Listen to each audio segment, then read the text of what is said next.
I'm going to make a suggestion that might be more helpful than trying to guess every response, right? There's nothing, we do that out of anxiety, so that's totally understandable. I would always say have a pre-conversation where you just ask questions.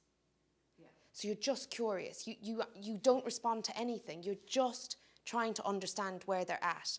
Because then you don't need to worry about your response because you're asking questions. You're not making promises. You can go away and do your process to make sense of the best response you can bring. But a lot of the time, because our anxiety kicks us into one of these fight, flight, or freeze, that's a form of fight. It's a form of having every answer that hasn't been asked. So I would suggest if you actually swap that anxiety for having answers, which is normally what managers are expected to do, and swap it to have questions and gather information, you don't put yourself into needing fight, flight, or freeze. Because you'll be better prepared to face the situation because you have the real answers, not your perception of the real answers. So that might be, using for the case study, it might be worth trying that one.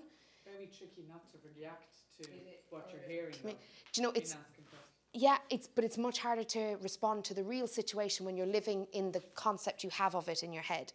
So you're going to be a lot less effective if you've guessed the answers rather than if you're curious about the questions. And it's a real coaching technique. You know, to question and question and question until you feel you have a connection and understanding to what they're saying, not just a mental construct of it. But it is a helpful, I'll put some notes in it about that. I think it would be an interesting one for everyone to use.